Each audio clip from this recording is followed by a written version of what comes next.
आजकल एक चर्चा बहुत ज़ोर पकड़ रही है, वो ये कि जो मतदाताओं को फ्रीबीज़ बांटी जा रही हैं, उनकी घोषणाएं अलग अलग दलों द्वारा की जाती हैं, उनका क्या रिलेवेंस है, क्या ये सही हैं कि गलत हैं, और वास्तव में ये किसकी कास्ट पर हो रहा है, कौन इसकी कास्ट बियर करता है। तो चूँकि हम एक चार्टर्ड अकाउंटेंट हैं, तो हमारे लिए जो दूसरा वाला प्रश्न है ये ज़्यादा महत्वपूर्ण है कि किसकी कास्ट पर ये फ्रीबीज़ बांटी जाती हैं। ये जो मुफ्तखोरी की आदत जनता को डलवाई जा रही है, उसकी कास्ट वास्तव बियर कौन कर रहा है। सबसे पहले इसकी शुरुआत की थी, हमें जहाँ तक ध्यान आता है, कांग्रेस ने, जब वो नरेगा स्कीम लाए थे और उसमें उन्होंने कहा था कि इतने घंटे कम से कम हम रोजगार प्रदान करेंगे। उसका आवरण तो ये था कि वो गारंटीड रोजगार देने का उसका आवरण था, लेकिन वास्तव में वो थी एक तरह की फ्रीबीज ही, क्योंकि कहीं पर काम है नहीं है इससे मतलब नहीं था। मतलब इस बात से था कि जिस व्यक्ति का वो रोजगार कार्ड बन गया है उसको उतने घंटे का रोजगार तो सरकार देगी ही, उससे चाहे वो जो करवावे, चाहे बेगार करवावे। ये बेगार का कॉन्सेप्ट इससे पहले जो था वो राजाओं द्वारा भी किया जाता था, लेकिन वो उसका सोशल कारण होता था कि मान लीजिए किसी राज्य में कोई प्राकृतिक आपदा आई, जैसे कि सूखा, तो अब वो राजा जो है ऐसे ही सबको अनाज नहीं बांट देगा। तो वो करता क्या था, वो कहता था कि अच्छा कुआं खोदो, कुआं खोदने का काम करो, तुम शाम तक सब लोग कुआं खोदोगे, उसके बाद हम तुमको अनाज देंगे।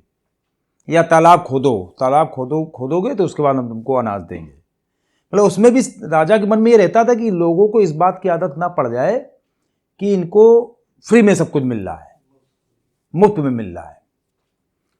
और मुफ्तखोरी की आदत से बचाने के लिए राजाओं ने ये मतलब उसका उपाय निकाला था। लेकिन सरकार ने क्या किया, बिल्कुल उसको जैसे नहीं मुफ्तखोरी की आदत डालने की कोशिश की। हमने बताया कि वो आवरण दिया उसको मनरेगा का कि इसमें आप काम करोगे तो आपको पैसा मिलेगा, लेकिन कम से कम इतने घंटे मिलेंगे आपको काम। ये भी एक मिनिमम गारंटी हो गई ना। काम नहीं है तो भी काम जनरेट करना है हमको, नहीं है काम तो भी आपको पैसा मिलना है। मतलब इतने घंटे का पैसा तो आपको मिलना ही है साल भर में। अब उसी को फिर बात की सरकारों ने और हाथों हाथ लिया, क्योंकि उसका उन्होंने इम्पैक्ट क्या देखा कि जब चुनाव हुआ तो सरकार को बिल्कुल एक्स्ट्रा वोट मिले। और इस बात के लिए वोट मिले क्योंकि पब्लिक ने सोचा कि हमको तो फ्री में मिल रहा है सब कुछ, जिस सरकार हमको फ्री में दे रही है तो हमको वोट देने में क्या जाता है। और इसका फिर सबसे ज़्यादा जो फ़ायदा उठाया वो उठाया केजरीवाल ने। केजरीवाल ने दिल्ली में मुफ्त की रेवड़ी एक ऐसी संस्कृति डेवलप कर दी कि जिसके बूते उन्होंने दो बार बिल्कुल फुल मेजॉरिटी की सरकार बनाई। जबकि समानता लोग कहते हैं कि दिल्ली की जनता बहुत पढ़ी लिखी है, सुशिक्षित जनसंख्या है, वहाँ की मतदाता वहाँ का शिक्षित है, लेकिन उसके बाद भी फ्रीबीज में वो लोग भी उलझ गए। इतना तुम्हारा बिजली का बिल माफ़ हो जाएगा, ये तुमको पानी फ्री मिल जाएगा, इस तरह की जितनी चीज़ें थी सब। फिर जब कोरोना आया तो कोरोना में जो केंद्र सरकार थी उन्होंने फ्री में अनाज बांटने की घोषणा की कि लोगों को घर से ना निकलना पड़े और उनको घर के आसपास जो उनकी राशन की दुकान है, विशेषकर जो लोग गरीब लोग थे, बीपीएल कार्ड धारक थे, उनको फ्री में एक निश्चित अनाज मिलना चालू हो जाए। वो कोई काम नहीं भी कर पा रहे हैं तो भी फ्री में अनाज मिलना चालू हो जाए। कोरोना पीरियड के लिए तो ठीक था, लेकिन वो धीमे धीमे बढ़ते बढ़ते आज की तारीख में अब स्थिति ये हो गई है, हमें ऐसा लगता है कि अब किसी सरकार की औकात नहीं है कि ये मुफ्त के अनाज की स्कीम को बंद कर पावे। मतलब मोदी जिन्होंने चालू की थी ये योजना, उनके भी हाथ से निकल चुका है केस ये, कि अब वो भी इसको बंद नहीं कर सकते हैं। बाकी तो कोई और दूसरा बंद करने की सोच ही नहीं सकता, सपने में भी नहीं सोच सकता है, क्योंकि अगर दूसरा कोई आके बंद करने की घोषणा करता है तो फिर तो उसको जो 2-4 वोट मिल रहे हैं वो भी मिलना बंद हो जाएंगे।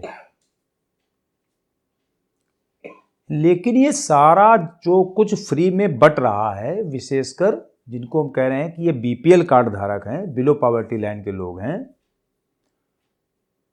उनके लिए पैसा कहां से जुटाया जा रहा है? वो पैसा आ कहां से रहा है वास्तव में? कौन इसका पैसा बियर कर रहा है? तो सरकार के पास आय का केवल क्या स्रोत होता है? वो होता है केवल और केवल कर, टैक्स, जिसके माध्यम से वो अपना जो है खजाना भरती है और फिर उन्हीं से सारी योजना चलाती है, उसी टैक्स से। और टैक्स देने में सबसे ज्यादा उस्ताद कौन होता है? मतलब सबसे ज्यादा टैक्स की मार किसके ऊपर पड़ती है? हम उस्ताद की बात अगर ना कहें, मतलब ये टैक्स की सबसे ज्यादा मार किसके ऊपर पड़ती है, तो वो होता है सामान्यतः मिडिल क्लास।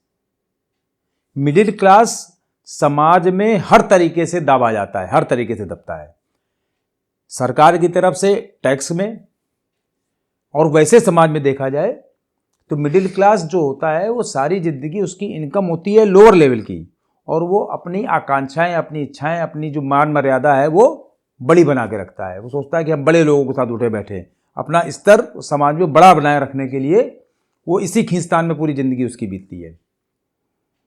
जबकि जो बीपीएल लोग होते हैं उन लोगों को इस बात की परवाह नहीं होती कि समाज क्या सोचेगा हमारे बारे में, हम कैसा पहन ओढ़ रहे हैं, कैसा हमारा आसपास का वातावरण, उससे उनको ऊपर कोई फर्क नहीं पड़ता है। और बड़े लोगों पर कोई वैसे भी नहीं फर्क पड़ता है, चाहे वो जो कुछ करें, उनको इतना पैसा आया था कि उनके ऊपर इन सब चीज़ों को फर्क नहीं पड़ता है। लेकिन जो मिडिल क्लास होता है उसकी इनकम कम होती है और वो हमेशा ऊपर के लिए सोचता रहता है, तो इसी उधेड़-बुन में उसकी पूरी ज़िंदगी निकल जाती है। वो पैदा मिडिल क्लास में होता है और मर भी मिडिल क्लास में जाता है। रेयर लोग ऐसे होते हैं जो कि मिडिल क्लास से थोड़ा सा ऊपर बढ़ने का प्रयास करते हैं, और भगवान की अगर कृपा हो गई तो बढ़ जाते हैं वो। तो इन्हीं का जो टैक्स का कलेक्शन होता है, क्योंकि सबसे ज़्यादा टैक्स कलेक्शन मिडिल क्लास देता है, क्योंकि वो कोशिश सारी जिंदगी में लगा रहता है ना कि हमारी इनकम बढ़ जाए। तो इनकम जैसे बढ़ाता है उसको टैक्स उतना देना पड़ता है, जैसे जरा सी इनकम उसकी बढ़ती है उसको टैक्स देना पड़ता है। मतलब आज की तारीख में अगर हम लोग देखें इनकम टैक्स में कि 5 लाख 7 लाख की लिमिट, कोई लिमिट है? 5 लाख 7 लाख में अगर कोई सामान्य व्यक्ति अपना ठीक से 2-4 लोगों का जीवन यापन करना चाहे तो नहीं कर पाएगा। लेकिन जैसे 7 लाख के ऊपर इनकम बढ़ती है, 5 लाख के ऊपर इनकम बढ़ती है, उसके ऊपर टैक्स का बोझ इतना ज़्यादा आ जाता है कि जिसकी मतलब वो उसकी इनकम से कम होने लगता है। जो उसको पैसा जो वो कमा रहा होता है अपने खाने पीने के लिए, अपने मतलब के लिए, वो पैसा उसको टैक्स में भर देना पड़ता है। और उसमें भी कोड़ में खा रही है कि इस तरह के वित्त मंत्री हैं अपने, कि उनको बार बार समझाने के बाद भी, बार बार कहने के बाद भी 87A के ऐसे प्रोविजन लेके रखे हुए हैं जिसमें जैसे 5 लाख से 1 रुपया बढ़ती है इनकम तो 12,500 पर टैक्स देना है, 7 लाख रुपये से ऊपर जैसे इनकम बढ़ती है 25,000 रुपये पूरा टैक्स देना है। तो इस तरह के मतलब बिल्कुल जिनको कहा जाए एब्सर्ड टाइप के प्रोविजन बना के रखे हुए हैं, और केवल इसलिए रखे हुए हैं क्योंकि उनको टैक्स उगाना है, टैक्स का कलेक्शन नहीं करना है उनको, कि टैक्स कलेक्ट करना है पब्लिक से। टैक्स कलेक्ट करना उसके लिए तो प्रोविजन हमेशा रखे जाएंगे जो तर्क संगत होंगे। ये जो है टैक्स उगाने का तरीका है। इसी तरीके से टैक्स उगाने के और भी बहुत सारे उन्होंने तरीके अपना रखे हैं, जैसे एमएसएमई के डिलेड पेमेंट पर जो उन्होंने टैक्स लगा दिया, ये भी एक टैक्स उगाने का नया तरीका है। इतनी तरह की पेनाल्टीज हैं, इतने तरह के पेनल प्रोविजंस हैं कि आदमी जरा सा चूके उसके ऊपर इतना टैक्स लग जाता है कि वो टैक्स में ही मर जाता है। छोटी छोटी कंपनियां, प्राइवेट लिमिटेड कंपनियां जो हैं, उनकी फाइलिंग की स्थिति ये है कि एक दिन जैसे लेट हो जाता है उसके 200 रुपये पर डे की पेनाल्टी पड़ रही है। मतलब अगर साल में 365 दिन लेट हो गया तो 70,000 रुपये उसको पेनाल्टी की हो गए केवल। जबकि पहले क्या था कि वो मैक्सिमम पेनाल्टी 12 टाइम्स थी कि मान लो उसकी फाइलिंग 200 रुपये फीस है उसकी, तो 13 दूनी 12 दूनी 2400 रुपये एक्स्ट्रा लग गया, 2600 रुपये में उसकी मैक्सिमम पेनाल्टी होती थी और उसका फॉर्म जमा हो जाता था। आज की तारीख में कोई लिमिट ही नहीं रहेगी, अनलिमिटेड। और कंपनी क्या है, वो 1 लाख रुपए की पेड अप कैपिटल वाली कंपनी। उसने ये हिम्मत जुटा ली, मन बना लिया कि भाई हमको जो है एक प्राइवेट लिमिटेड कंपनी बनानी है, अपने नाम के आगे भी डायरेक्टर लिखना है, और हम ऐसा काम करना चाहते हैं कि हमारी इच्छा भी है थोड़ा बड़ा काम हम करें, समाज में हमारा भी कुछ मान सम्मान हो। तो उसके ऊपर सरकार का कोड़ा ये कि नहीं तुम करो तो कायदे से करो, नहीं तो हम तुम्हारे ऊपर तुम लिए खड़े हैं डंडा। तो इस तरह के अजीब टाइप के प्रोविजन किस मानसिकता से ये काम कर रही हैं, मैंने समझ में आता है। मतलब हमने सुना भाई कोई बहुत बड़े इकोनॉमिस्ट हैं, लेकिन इनके इस तरह के जो प्रोविजंस हैं ये तो लगता है कि बिल्कुल ऐसे जो है एडमिनिस्ट्रेटिव ऑफिसर से, रेवेन्यू ऑफिसर से घिरी हुई हैं, जिनका कि काम ही है केवल इस तरीके से सरकार को बदनाम करने वाले प्रोविजन तैयार करवाना। और मोदी भी ध्यान नहीं दे पा रहे इस पर। हमें तो ये लगता कि मतलब मोदी जैसा प्रधानमंत्री, जिसको कि अगर ये ध्यान नहीं आ रहा है कि उसके इस तरह के प्रोविजन, जो उसके नाक के नीचे इस तरह के प्रोविजन जो चल रहे हैं, इससे उसकी प्रतिष्ठा पर, उसके मान पर क्या फर्क पड़ रहा है, तो फिर तो हमें लगता है कि प्रधानमंत्री का पूरा जो कंट्रोल है अपने मंत्रिपरिषद से या पूरी पॉलिसी पर, वो है ही नहीं, फेल है पूरा कंट्रोल। तो केवल हम बीपीएल कार्ड धारकों को, गरीब लोगों को हम केवल फ्री में खिलाने के लिए इस तरह के प्रोविजन ला रहे हैं, उनसे मुगाही कर रहे हैं टैक्स की। इससे गंदा कोई तरीका हो नहीं सकता है। हमें नहीं लगता कोई गंदा तरीका हो सकता है इससे। Being chartered accountant, being tax professional, हमको ये लगता है कि ये जो टैक्स प्रोविजंस हैं बहुत ही गंदे हैं। इस तरह के टैक्स प्रोविजन तुरंत हटने चाहिए और सरकार को इस पर तुरंत ध्यान देना चाहिए और इनको रिट्रोस्पेक्टिव इफेक्ट से दूर करना चाहिए, ठीक करना चाहिए। मतलब बहुत सारे प्रोविजन, कौन कौन से याद दिलावे हैं। मतलब अघोषित आय वाले तो ऐसे प्रोविजन है कि आदमी 100 रुपए इनकम कर रहा है, उसके ऊपर 120 रुपए टैक्स लग रहा है। ये कौन सा तरीका है भाई?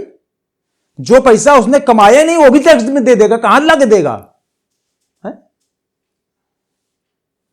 और चोरों को पकड़ नहीं पाते हैं, जो वास्तव में चोर हैं। आप देखो, मतलब जब जब रेड पड़ती है सीबीआई की या इस तरह की बड़ी बड़ी रेडें पड़ती, वहां पर एक एक जो कर्मचारी होता है सरकारी, पता लगा वो कर्मचारी है, वहां पर क्लर्क है नगर निगम में, अभी बहुत सारे केसेस इस तरह के आए, और उसके करोड़ों रुपए मिल रहे हैं, तो उनको नहीं पकड़ पा रहे हैं। अपने उन कर्मचारियों को जिस सिस्टम, जिस पूरे एडमिनिस्ट्रेटिव सिस्टम से वो अपनी सरकार चला रहे हैं, उनको नहीं पकड़ पा रहे हैं।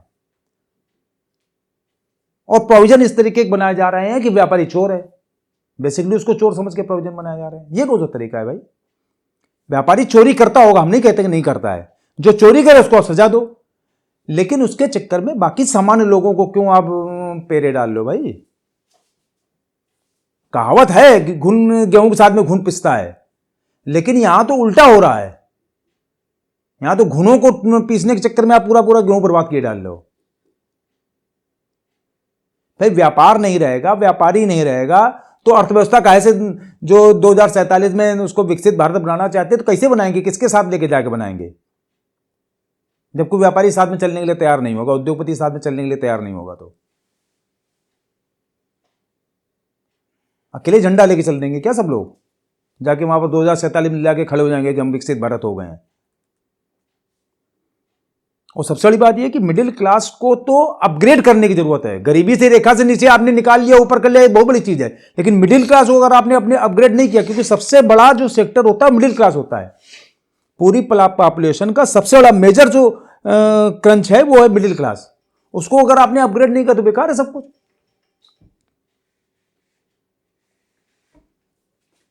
तो बहुत सुविधा देने की जरूरत है, बहुत ध्यान देने की जरूरत है इस पर, और इस पर तुरंत ध्यान देने की जरूरत है। मतलब इस पर जितना डिले कर रहे हैं, हमें लग रहा है कि एक एक दिन इनके लिए बहुत ही भारी होने वाला है, और गलत है, ये सरासर गलत है, जिसका कि इनको बाद में हो सकता है इलाज भी ना मिले ढूंढे, कि बाद में इलाज करना चाहे इलाज ना मिले इनको, कि कैसे ठीक करेंगे।